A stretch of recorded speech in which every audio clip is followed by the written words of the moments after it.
নমস্কার বন্ধুরা, দেখুন তো কি প্রচণ্ড গরম পড়েছে। আপনি বারবার কোল্ড ড্রিঙ্কস আইসক্রিম খেয়েও শরীরটাকে ঠান্ডা রাখতে পারছেন না। আজকের ভিডিওতে আমি এমন একটা জিনিস বলছি যেটা আপনি সহজেই বাড়িতে বানিয়ে নিতে পারবেন। হ্যাঁ, সেটা হচ্ছে পান্তা ভাত। এর এমন কিছু অসাধারণ গুণাগুণ আছে যেটাতে শরীর খুব ঠান্ডা রাখে। মনে করবেন না এটা গরিবের খাবার, তারা না জেনেই এটা খেত, কিন্তু আজ আমরা বিজ্ঞানের যুগে এর গুণাগুণ জেনেই খাবো। চলুন দেরি না করে কীভাবে এটা করবো জেনে নিই। যেভাবে সাধারণ ভাত রান্না করে এটাকে সেভাবেই রান্না করে নিতে হবে।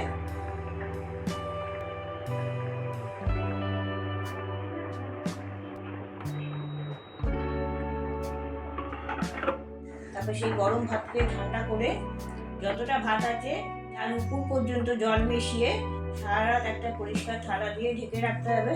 সম্ভব হলে একটা কাপড়ও চাপা দিয়ে দিতে পারেন যাতে পোকামাকড় ভেতরে না ঢুকতে পারে। এটা 8 থেকে 12 ঘন্টা ভিজিয়ে রাখতে হবে নর্মাল টেম্পারেচারে।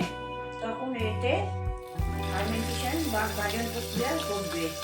এর ফলে ভাতে আয়রনের পরিমাণ প্রায় 21 গুণ বেড়ে যায়, আর তাছাড়া ক্যালসিয়াম পটাশিয়ামও বহু গুণ বেড়ে যায়।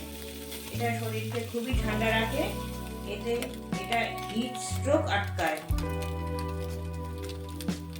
বিভিন্ন প্রদেশের বিভিন্ন রকম নাম আছে।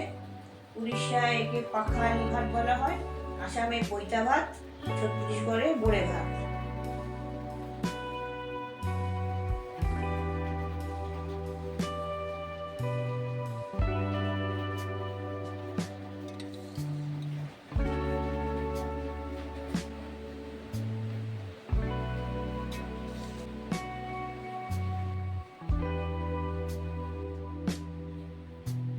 এটা নানান রকম উপকরণ দিয়ে খাওয়া যায়। বিশেষ করে এতে কাঁচা সর্ষের তেল, লেবুর রস, কাঁচা পেঁয়াজ, কাঁচা লঙ্কা, শুকনো লঙ্কা ভাজা অবশ্যই ব্যবহার করবেন।